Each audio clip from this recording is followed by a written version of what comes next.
Olá, boa noite a todos. Mais uma live, As Escritas do Ódio na Atualidade, com o psicanalista Mauro Mendes Dias. Vamos aguardar as pessoas entrarem, aguardando o Mauro entrar também. Uma live que promete, um tema super atual e super importante, e trata um tanto do que se passa nos dias atuais e retoma, né, questões estruturais do processo civilizatório e da construção do sujeito. Cristina Royer, seja bem-vinda. Tem um monte de gente conhecida entrando, pessoal. Pessoal do ESP está aí com a gente. Obrigado a todos pela presença. Mais uma vez, obrigada por ter aceito o convite, né? Essa live é a segunda de uma trilogia que a gente prometeu na primeira. Não conseguiu aprofundar os temas, né, discutidos na primeira live. E a ideia de hoje, né, falar um pouco sobre, né, as escritas do ódio na atualidade, né, dos ódios, né? E eu queria, Mauro, começar a live retomando, na verdade, uma passagem de um texto meu que está no livro Por uma Nova Psicopatologia da Infância e Adolescência, em que eu retomo ali uma citação do Lacan. Ele diz assim, falando no meu parágrafo para entrar na citação dele, tá? Sendo agressividade, isso fala minha, tá? Aí quando abre aspas Lacan, aí o Lacan. Sendo agressividade uma tentativa de separação, diferenciação do sujeito em sua relação com o outro, como podemos pensá-la em uma civilização em que o ideal individualista foi alçado a um tal grau de afirmação em que, abre aspas Lacan falando, os indivíduos se descobrem em uma condição em que pensam, sentem, fazem e amam exatamente as mesmas coisas, nas mesmas horas, em porções do espaço estritamente equivalentes? Interrogação, fecha aspas, Lacan, um texto 50, página 146. E aí, Mauro, como pensar um pouco a questão da agressividade, né, e a transformação da agressividade em ódio na lógica civilizatória atual, ou seja, no laço social atual? Contigo a palavra. Obrigado mais uma vez pela oportunidade de estar aqui junto com você e com tantos colegas. Eu vejo se tornarem presentes aqui. Eu gostei muito do título que você deu, Escritas do Ódio, porque a escrita, no sentido freudiano, remete sempre à constituição do sujeito. Aham. A escrita, por exemplo, que Freud indica na constituição do aparelho psíquico, que é um sistema de traços, uma escrita de traços, e isso tem importância porque é dessa maneira que o nosso corpo se forma, né? Então, falar de escrita é também falar de corpo. E nisso permite avançar no que você trouxe, porque é certo que cada um de nós é constituído quando nos detemos de maneira muito intensa na condição especular, imaginária, da rivalidade, da disputa. Nós estamos diretamente lançados no regime da agressividade. Mesmo que isso tenha uma verdade decisiva, porque o imaginário é constitutivo de cada um de nós, ou seja, existe um ineliminável da agressividade, não significa que a agressividade tenha que avançar na direção do ódio, que já é um outro afeto diferenciado, né? Por isso claro, mesmo... e até porque é preciso lembrar, Mauro, que a agressividade ela tem uma função de tentativa de se diferenciar, de diferenciação, e também como um pedido de reconhecimento do outro. Com certeza. Né? Quando a gente entra no terreno do ódio, nós entramos num terreno bem mais complexo. Porque o ódio ele cumpre função em diferentes estratos da nossa vida psíquica, tanto quanto das nossas relações. Eu queria partir da experiência que a clínica psicanalítica coloca à nossa disposição em relação ao ódio, porque a clínica psicanalítica ensina que o ódio, por exemplo, pode ser um afeto que impede inteiramente na direção de cortar a continuidade da experiência de uma análise. Uhum. Pela nossa experiência clínica, nós apreendemos isso, né? A despeito de quaisquer elaborações que a gente pudesse fazer de por que isso se deu, nós sabemos que esse é um fato verdadeiro. O ódio Mas pode... quando o ódio pode interromper a experiência de uma análise, o que tu está se referindo exatamente? Eu estou me referindo a esse tipo de potência que me parece um fator que distingue, né, fundamentalmente o ódio da agressividade. Importante. Porque no ódio, se tem alguma coisa que distingue o ódio da maneira como ele tem a capacidade de advir como experiência, é que ele pode conquistar uma consistência, uma força, uma determinação que não por acaso Lacan nomeou como uma das paixões do ser. Uhum. Bom, se a gente recolhe isso na experiência da clínica psicanalítica, capaz de transformar, por exemplo, se valer essa condição desse afeto que é o ódio, interromper uma experiência de subjetivação, o que me importa, o que eu dou destaque a isso é de mostrar a potência dele. Mas ele não tem uma potência somente no nível da nossa experiência mais privada. Já indo na direção da sua questão, é também uma frase do Lacan que nós já vivemos na experiência de uma civilização do ódio. Uhum. E como é que isso se escreve hoje? Na minha elaboração, isso tem estreita relação com o que eu nomeei como discurso da estupidez. Uhum. Que é o teu livro. Porque o ódio ele é capaz de ser mobilizado como uma paixão que faz laço político. Eu posso compartilhar com você de uma solidariedade política, porque esse compartilhamento e essa identificação, melhor dizendo,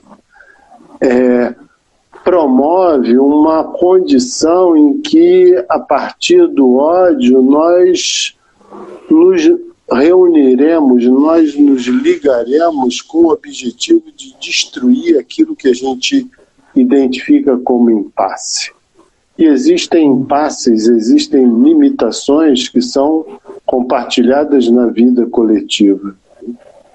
Então... Mas, Mauro, agora adentra um pouquinho, só para entrar nesse mesmo ponto, tá? Não diferente. No movimento de massa, nesse sentido. Porque, veja, tem algo aí de um movimento de massa em que faz com que o ódio ganhe corpo. Sim, com certeza. Né? Porque, veja, uma coisa é dizer, eu odeio X, né? E quando eu encontro outros, né, que vociferam, eu odeio X, é como se esse eu odeio X ganhe uma potência, basta o que a gente viu nos regimes totalitaristas, nazismo, stalinismo, e por aí vai, os regimes totalitários, né? A eleição do Bolsonaro no Brasil, por exemplo, também. É sempre importante considerar que uma paixão como a do ódio, quando faz laço político, ela não surge de maneira extemporânea, ela tem causas. Ela tem causas e ela precisa ser mobilizada no sentido de instrumentalizada como forma de ganhar corpo e criar adesão entre os sujeitos para que isso de fato compareça na massa de uma forma muito dominante, muito visível, né? Ainda que hoje a gente tem um problema suplementar em relação a isso, né? No meu entender. Na verdade, nós temos dois. Nós temos um problema do ódio, que é um problema que participa não mais da massa no sentido da massa freudiana, guiada por um líder, onde os exemplos extremados estão exatamente no fascismo e no nazismo. Eu me refiro aí a essas condições de exercícios totalitários que tiveram origem histórica em momentos históricos onde eles se deram, né? Hoje, eu penso que existe um problema diferenciado porque a massa não é mais a massa da mesma forma que antes. Existem massas, existem coletivos, existem diferentes interesses, mas existe também a possibilidade de fazer laços entre uma quantidade de sujeitos que se tornam maioria. E na medida em que eles se tornam maioria, hoje na nossa sociedade, particularmente a brasileira, a vantagem que houve em instrumentalizar o ódio como uma paixão política foi transformar uma minoria em maioria. Porque, na verdade, muitas das pessoas que votaram nesse sujeito que é hoje o representante maior da nação, não votaram porque aderiam às causas dele. Importante isso, Mauro. O que houve de significativo para fazer uma análise política à luz do ódio? Houve um manejo muito eficiente de transformar aquilo que foi nomeado como decepção com o PT ou com a esquerda. Houve uma mutação da decepção para o ódio, de decepção ao PT para ódio ao PT, de decepção à esquerda para ódio à esquerda. Como essa mutação foi possível? Agora, mas Mauro, assim, uma transformação muito primária. Por que eu quando digo primária? Porque é quase como a lógica de que eleger um bode expiatório, que é uma lógica muito primária. Eleger um bode expiatório, eu lembro assim na época das eleições, porque a gente também, pessoal, a gente não está falando de política partidária, mas na verdade reconstruindo o fio do que está acontecendo agora. Disso que se trata. Bem no sentido arendtiano, assim, da Hannah Arendt, né? Mas assim, é interessante porque foi muita coisa assim, né? Eu preciso destruir o PT porque o PT acabou com o Brasil. Percebe? Quer dizer, assim, esquecendo a história, esquecendo as determinações do laço, quer dizer, apagando tudo. É quase como assim, o problema é uma única coisa, é uma única pessoa, né, localizando o mal-estar num certo ponto, excluindo, obviamente, todos os outros, e aí se cria esse movimento de massa horroroso que a gente viu. Eu queria me deter a esse aspecto, né, que você mencionou, de primariedade em relação a afetos que foram mobilizados. E nisso mostrar que a instrumentalização do ódio transformada em paixão política, ou seja, passar de decepção para ódio, a gente sempre me se pergunta, bom, mas uma coisa tão primária, tão limitante, por que que foi tão bem aceita, né? Por que tanta gente compartilhou disso, né? Compartilhou disso porque aí é que se encontra a complexidade desse afeto que é o ódio. Por exemplo, quando Lacan fala do ódio como uma das paixões do ser, né, ele está falando que o ódio pode cumprir uma função de ir na direção do extermínio do outro. E o outro comparece tanto no sentido dos impasses que ele me apresenta por via das suas posições e escolhas diferenciadas, seja de opiniões, seja de escolhas sexuais, né? Mas quando eu faço do ódio uma paixão política, o ódio tem uma capacidade de poder servir de investimento, de fundamento, de cativação, para que os sujeitos percam inteiramente a função do julgamento. É nisso que... Então, o que o ódio revela quando ele é elevado a essa condição de paixão política? Ele revela que, verdadeiramente, o ódio que existe como um afeto estruturante em cada um de nós e que cumpre uma função fundamental, porque ele não é apenas uma condição que habita em cada um de nós com o objetivo de destruir tudo que se encontra à nossa frente, né?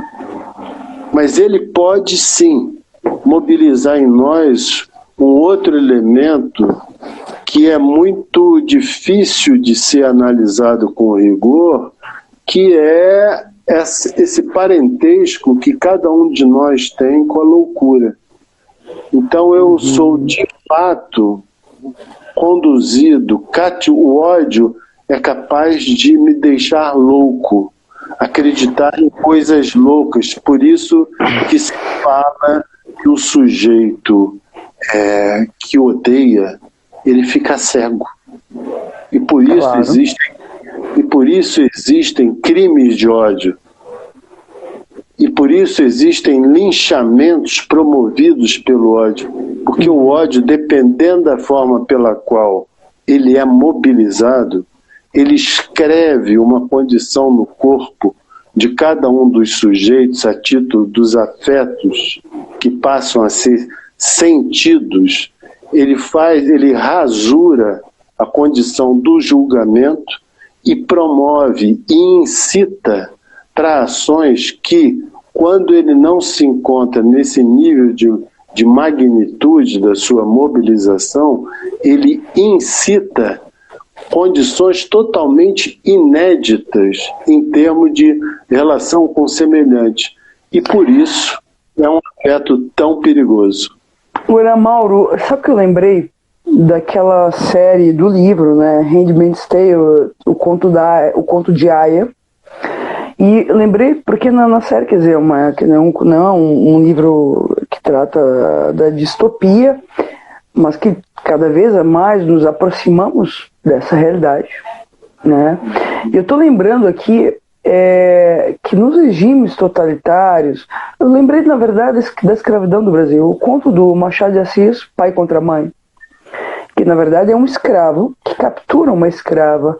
E é preciso lembrar que a escravidão foi tão bem sucedida, né, no Brasil e fundamentalmente no mundo, na África ou nos países que tiveram uma escravidão grotesca como tivemos aqui, que quem capturava os escravos eram os próprios escravos. Né? Assim como eu lembrei do conto de Aya, porque ali, quer dizer, tinha uma vigilância das aias, umas em relação às outras, e que, na verdade, quem denunciava qualquer ato de transgressão era uma outra. E eu estou falando isso, não é um acaso. Eu não sei se chegou a ler o livro ou ver a série. O livro, sim. Né, o livro eu tô falando muito das cenas da série, e essas cenas foram muito marcantes para quem não assistiu, vale a pena assistir, em que quando uma, por exemplo, né, descobriram que ela se envolveu com uma outra aia, simplesmente cortaram o clitóris dela e eram linchamentos em praça pública. Literalmente, linchamentos em praça pública. A minha pergunta, Mauro, né, assim como quem na Europa, muitos judeus foram denunciados pelos próprios judeus, assim como em outros regimes.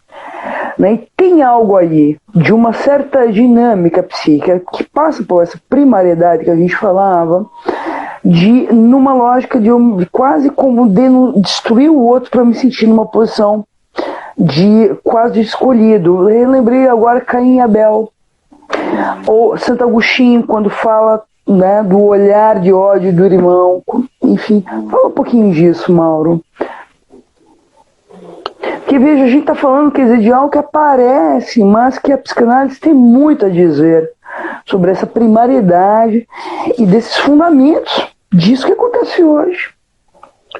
Um dos aspectos que, em relação ao ódio, sempre me intrigou e que hoje em dia, com mais recursos, eu tenho possibilidade de avançar em termos de elaboração.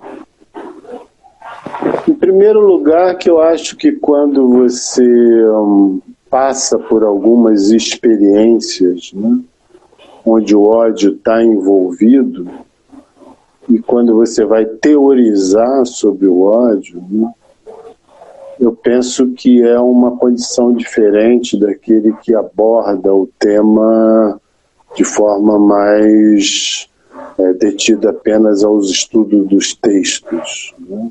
Uhum. Eu tive 2 experiências como psicanalista e também 2 como homem público, muito problemáticas, onde a minha vida foi de fato colocada em risco. Né? Deixa eu só te contar um fragmento.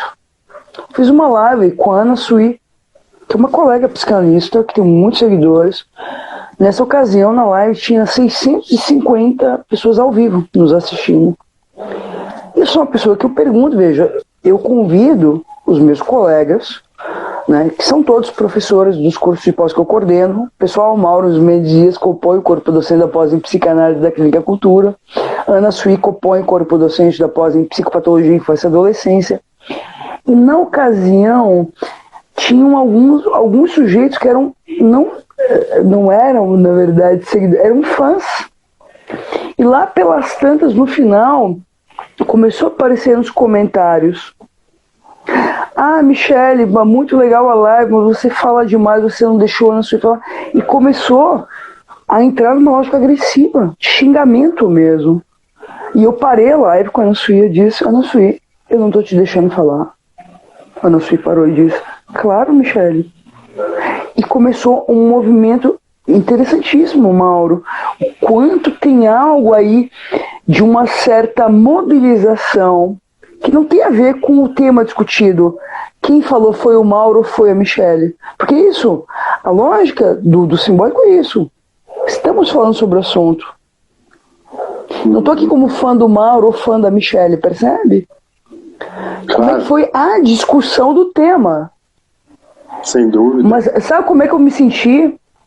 Num campo de futebol em que eu era um time, Ana Sui era um outro time, e tinham torcedores bravos porque eu fiz mais gol do que ela.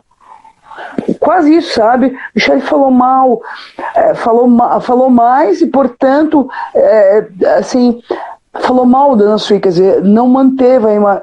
Que é isso? Aí eu falei com a Ana Sui. E depois veio uns comentários, assim, de mau gosto, entrando nisso que tu falou, da experiência que tu viveu. Numa dessas lives, foi uma cena horrorosa. E a Ana Sui me falou e disse: Michele, que decepção. Porque, na verdade, não são seguidores, é um bando de mal educados. Porque isso, quer dizer, tu assistiu uma live esperando ali, quer dizer, quase como uma bandeira, percebe? Para ver a pessoa e não o tema discutido. Puxa, que ponto que chegamos, né? Vai lá, Mauro, desculpe. Tu está falando das experiências que tu passou como homem público, as experiências e como psicanalista. Isso. Eu clinico há muitos anos com sujeitos psicóticos, né? Tanto na clínica privada quanto no trabalho que eu desenvolvo em hospitais. E passei por duas situações na clínica privada, onde de fato a minha vida foi colocada em risco de forma muito concreta.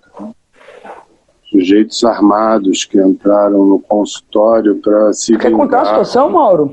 Não vou me deter, vou apenas para mostrar que isso, quando a gente fala de ódio, a gente não fala apenas de uma raiva banal que um psicanalista pode receber como endereçada a ele a partir de um momento mais tenso do tratamento. A coisa pode atingir níveis bem mais complexos e arriscados dependendo do tipo de experiência clínica que você tem. Também, como homem social, vivi isso de forma muito constrangedora, porque no metrô de Paris, por exemplo, fui colocado junto com alguns outros sujeitos onde havia uma tentativa de constrangimento. Eu não conhecia ninguém, estávamos passando pelo metrô de Paris, pessoas de nacionalidades árabes, e com cachorro e arma na mão, como se fôssemos bandidos, né, assassinos, terroristas, coisa do tipo. Isso aconteceu mais de uma vez comigo. Porque às vezes eu chegava lá, eu estava queimado de sol com essa cara que eu tenho, você já viu, né? Achavam que eu era muçulmano, que eu era terrorista. Eu tô e aí tu olhava e dizia, galera, eu sou sufista.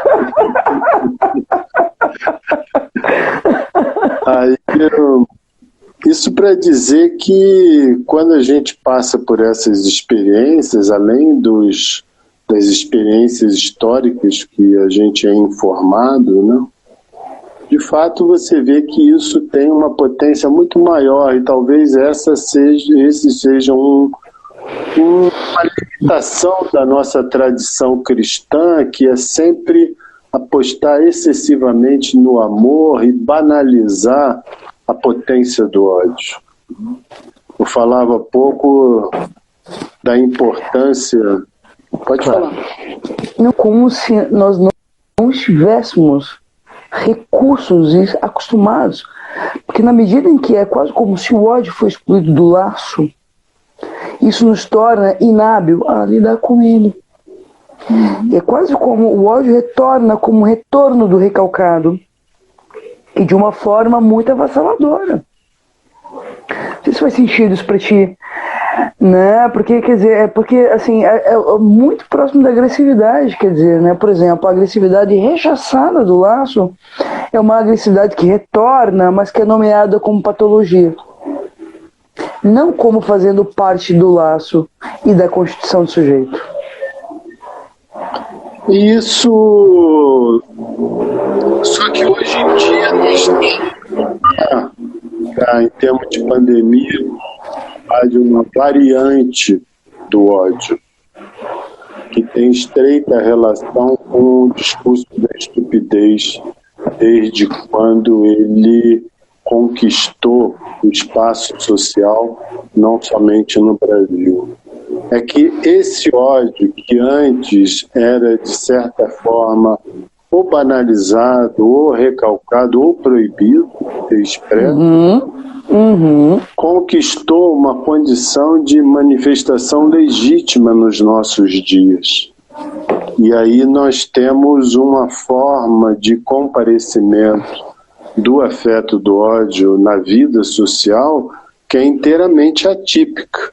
Seja porque as figuras da República se permitem a expressar sem qualquer tipo de censura esses afetos que antes eram recalcados ou que eram tratados à luz do que se esperava em termos de dignidade da ocupação por essas figuras das suas funções na República e que não se permitiam se manifestar.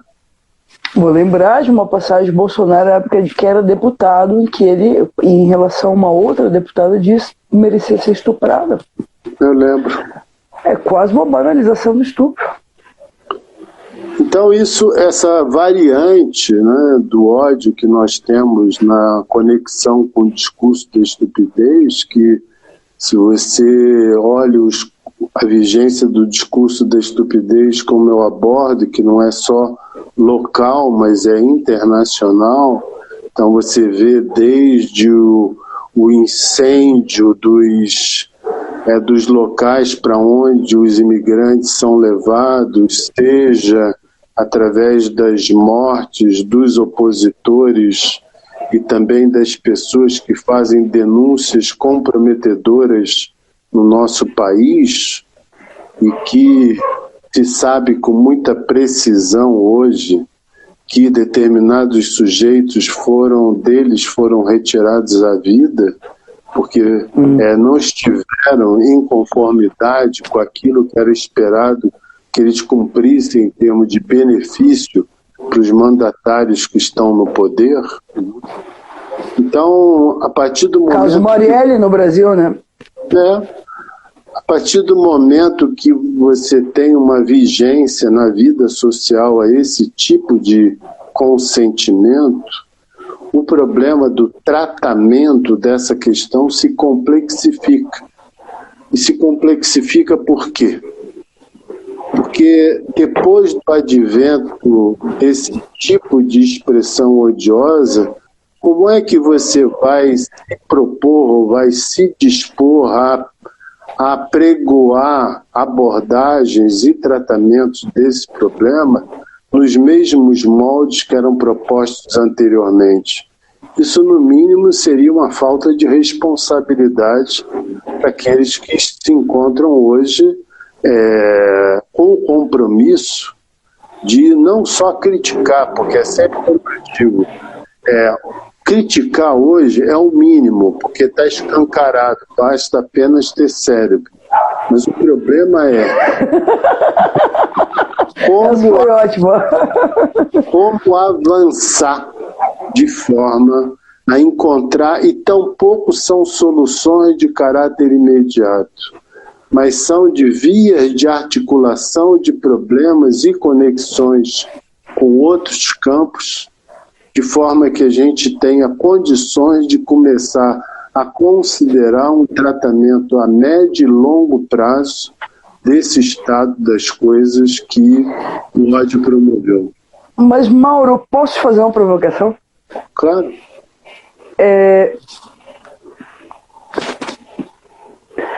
De alguma maneira, a gente poderia pensar... Veja, porque me parece que tem algo aí, que nessa lógica do ódio, existe uma certa hegemonia discursiva eleita, ou que se coloca num determinado momento da história, e que de alguma maneira faz algum engate no laço social daquela época, como a gente falou, né? Ódio ao PT, né? Enfim, porque é muito parecido, né? Exterminamos o PT, exterminamos a Marielle, exterminamos, e aí, né? E aí a gente entra numa lógica que quantos outros mais foram? Por exemplo, o feminicídio aumentou galopantemente no Brasil. Motorização, estupros, a violência sexual contra crianças e mulheres. Para quem não sabe, pessoal, procurem dados oficiais sobre isso. Para quem não sabe, a violência, depois da entrada do governo Bolsonaro e pandemia, a violência contra mulheres e crianças aumentou quase 100%.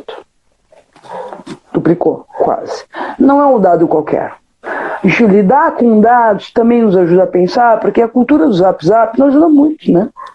Porque é uma falácia atrás da outra, fake news atrás da outra, e essa lógica especular, né? Eu mando uma notícia falsa, o outro manda uma notícia falsa, isso não leva a lugar nenhum, tem absoluta razão. A gente não sai do lugar. A gente só se afunda, né? Mas, Mauro, a gente de alguma maneira poderia pensar que a produção de outros discursos, por exemplo, estou lembrando aqui daquele disco na época da ditadura, que ele lança, o pessoal me xinga, porque eu falo palavrão mesmo, eu falo palavrão e não tenho medo e falo mesmo. Lembra o Tom Zé, que fez um disco com uma bola de gude no cu? Não é no ânus, é no cu. Literalmente no cu. Né? Quer dizer, subvertendo, né, uma lógica em que não podia existir expressão subjetiva, que não podia, né, existir expressão artística, enfim, né? O que não deixa de estar colocado hoje, porque muitas pessoas têm medo. Falei com a Maria Rita um tempo atrás, Maria Rita Michele. A gente fez uma live, virada do ano, ali, não sei o que, Maria Rita Michele, eu tô com medo. Muito bolsonarista me ameaçando. Quer dizer, veja, Maria Rita Kel. Né? Agora, a gente poderia pensar, Mauro, que de alguma maneira, tomando o Tom Zé como uma espécie de inspiração ao horizonte, que essas subversões ou expressões que conseguem subverter uma lógica, como por exemplo, o sensacionalista, as lives, que me parece que hoje têm tido funções importantes, os livros, as músicas, a circulação de outro discurso, de alguma maneira, porque assim, nessa lógica totalitarista, a lógica é o quê? Manter um discurso hegemônico, por isso que quer dizer, vamos destruir as diferenças para ter uma hegemonia, mas à medida que a gente resiste a esse convite e segue dizendo, sim, tem um disco tem uma bola de gude no cu do cara e que foi lançado, de alguma maneira, quer dizer, isso também não abre espaço para outras lógicas coexistirem, porque na verdade me parece que não se trata da lógica contrária, não se trata de eliminar as diferenças, mas romper com a hegemonia. Queria te escutar, Mauro. Sim, eu não tenho a menor dúvida, e por isso eu mencionei antes o fato de que essa instrumentalização do afeto do ódio levou a que uma minoria pudesse comparecer na cena social como maioria, como se não houvesse mais nenhum tipo de expressão de particularidade que visasse o avanço da cultura tanto quanto do patrimônio da civilização artística, por exemplo, né? Não por acaso, nesse governo, os grandes nomes da música popular brasileira, tanto quanto das artes que faleceram, não receberam nenhum tipo de menção, seja por parte do presidente, seja por parte daqueles que são responsáveis pelas diferentes áreas onde esses sujeitos se encontravam participantes. Isso não é por acaso, né? Isso não é por acaso porque, na verdade, quando você faz essa mobilização pelo ódio, o que você conquista é um determinado tipo de hegemonia que aquilo que ela visa é o nível mais elementar, que vamos dizer assim, de prezar pela ignorância. Prezar pela ignorância e, consequentemente, tentar capturar o afeto de ligação com os outros em função desse gosto pela ignorância e pela estupidez, acreditando nos maiores absurdos. Por isso mesmo é certo que aquilo que você menciona em termos de manifestação cultural no nosso país não foi dizimada e, ao contrário, se encontra em pleno exercício de proliferação. Mas isso não deve ser suficiente para que nós não nos mantenhamos advertidos para a necessidade de retirar o tipo de vigência de política que hoje em dia se encontra no país, E mais do que isso, e é isso que eu entendo como tratamentos possíveis do discurso das... Fala um pouquinho, o que tu entende como tratamentos possíveis? Aprofunda isso, Mauro, importante. Tratamentos possíveis eu considero, em primeiro lugar, eu já coloco no plural, porque eu não acredito em nenhum tipo de solução única, né? Ainda que a solução política seja a mais imediata. Mas ela não é única por quê? Porque depois que você promove a legitimidade e a vigência desses afetos no lance social, isso faz série, isso gera cria.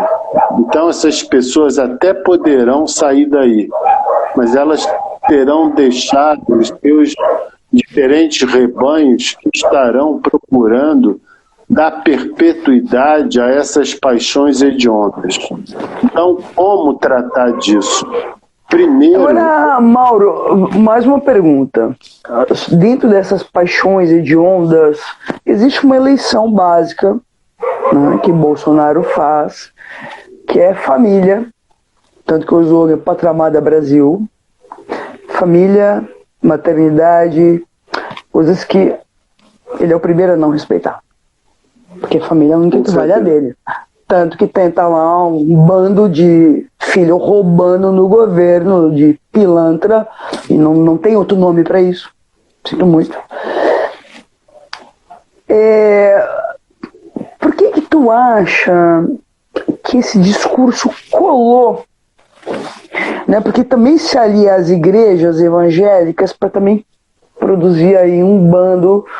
Deve lembrar, né, que no dia que o Bolsonaro ganhou a eleição, ele estava ao lado de um pastor, se não me engano, um pastor negro, que fazia parte do governo dele. Como é que tu pensa isso, assim, né? Enfim, queria te escutar. Primeiro eu vou voltar àquele ponto que eu estava iniciando sobre os tratamentos possíveis, né? Sim, desculpa, Mauro, sim. Que é Nesse sentido, eu penso que a psicanálise tem uma grande contribuição a dar às ciências sociais, tanto quanto à política, que é o fato de que determinados problemas, quando atingem uma condição de magnitude tal, mobilizados, por exemplo, por alguns afetos que têm essa consistência tal como a do ódio, né? Não adianta você mais alimentar propostas em que promoveriam a ilusão de que, substituindo isso por outra coisa, isso desapareceria. Não, tem que haver vias tangenciais, ou seja, formas de esvaziamento desse tipo de satisfação através da promoção e da produção de iniciativas que visem o cultivo da vida. E nesse sentido tem todo lugar as artes, tem todo lugar a cultura, né?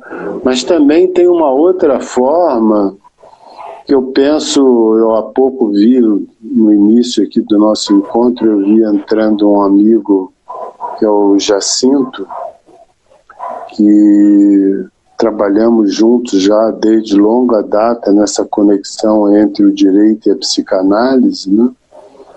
E que eu considero hoje que a ligação da psicanálise com o direito tem uma função de tratamento. Por quê? Porque eu acho que a psicanálise pode indicar o tratamento pelo direito de algumas questões que ela, de fato, não tem possibilidade de abarcar nem na extensão, nem nas demandas, porque são diferentes para um e outro campo de experiência. Mas a verdade é que a vigência de alguns problemas no laço social, já considerando a sua dimensão sintomática e problemática, vai encontrar, no meu entender, pelo direito, a possibilidade de uma intervenção, por exemplo, que o direito possa fazer valer determinados princípios da vida democrática, mesmo que seja a base de impetrar mandatos ou impetrar recursos para que aquilo que é a República Democrática possa valer de fato. Então, mas basicamente está falando fazer valer um interdito, né? Sim, mas numa colaboração muito estreita, como eu tenho feito com o campo do direito, né? Porque eu penso que nós temos ainda muito a produzir a partir dessa ligação, principalmente porque o próprio direito se vê hoje, daí a minha menção ao Jacinto, o próprio direito se vê hoje na necessidade de retomar os fundamentos daquilo que era considerado os princípios da condição de julgamento.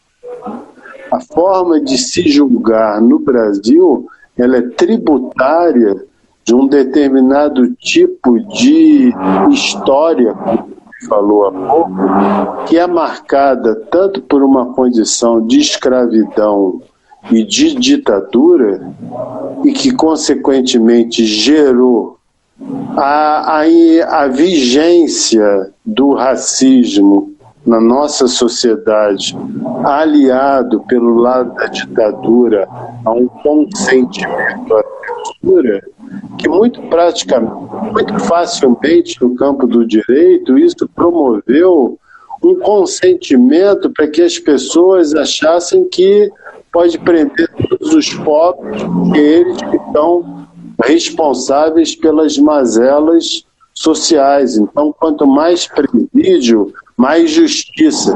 E, na verdade, nós, quando eu digo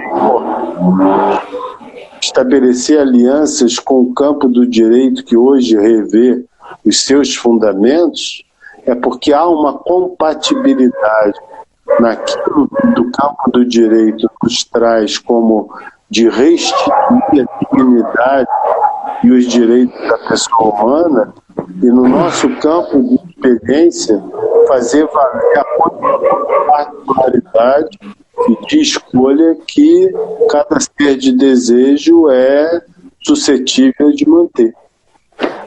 Porque também interditar a eleição desses bodes sociais, bodes expiatórios, como por exemplo os negros, os pobres, os favelados, aquela cena do Rio de Janeiro, 80 tiros num carro de um pai de família. Uma família, lembra daquela? 80 tiros. Não era Isso é diário no Rio de Janeiro. Né? Agora, acho que tem algo importante que também interditar isso é também promover justiça social, né? Porque tem algo aí, quer dizer, que quando se elege um bode expiatório, compromete todo o laço social.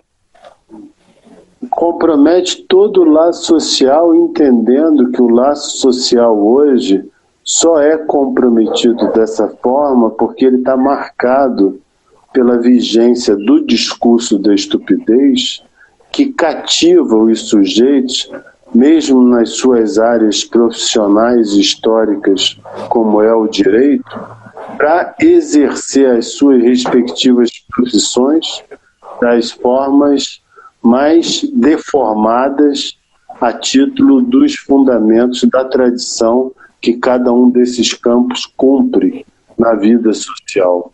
Então é como se nós estivéssemos num momento histórico, e isso eu sempre repito quando das minhas intervenções, mais do que nunca nós precisamos nos separar dessa cativação do discurso da estupidez, porque ele nos promove, o discurso da estupidez, ele nos promove um determinado tipo de precipitação e de impulsividade para exterminar os conflitos e zerificar as complexidades que muitas vezes nós vemos e constatamos os nossos colegas em uma certa tradição crítica do pensamento mais avançado ceder a essas tentações em nome de conquistar mudanças mais rápidas. Na verdade, com isso, nós só consentimos em passar por cima de direitos e de responsabilidades. Sim, porque de alguma maneira, Mauro, o que está fazendo, quer dizer, um conflito ele não precisa ser resolvido, mas na verdade essas questões que estão colocadas precisam ser contornadas. Contornadas uma direção que possam produzir alguma outra direção, algum outro horizonte diferente do que está colocado, porque tu tem toda a razão, né? Porque todos estamos convidados a responder essa lógica, que é uma certa lógica especular. Todos, sem exceção. É por isso que eu digo que o discurso da estupidez não é de direita e nem de esquerda. Claro, é um discurso. Ele é suscetível a mobilizar cada um de nós. É claro que alguns serão mobilizados com mais insistência e de forma com mais prontidão. Mas o discurso da estupidez, ele nos habita na medida em que os fundamentos desse discurso nos habitam, porque a vigência desse discurso é sempre resolver os impasses das formas mais rápidas e fáceis. Ou seja, ele traz de cada um de nós o convite à falta de responsabilidade e de tempo necessário para avançar na conquista e na elaboração de alguns problemas antes de propor alternativas a eles. Então, o discurso da estupidez, ele é muito suscetível, assim, de um certo ser preguiçoso que prefere adiar, terceirizar responsabilidades e, consequentemente, é suscetível de promover imprudências e desigualdades. Claro, acusando o outro como se ele tivesse poupado e não fosse responsável pelo que acontece hoje. Mauro, voltando ao início da live, última pergunta, a gente ainda tem uns 5 minutos. De que maneira o discurso da estupidez se alimenta do discurso do capitalista?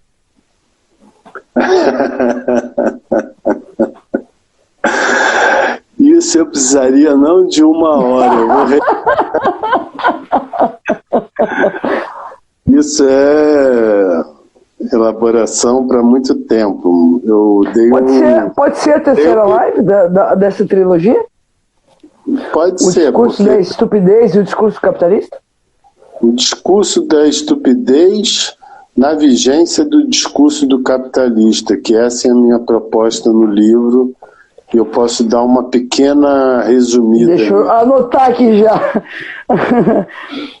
O discurso da estupidez da vigência.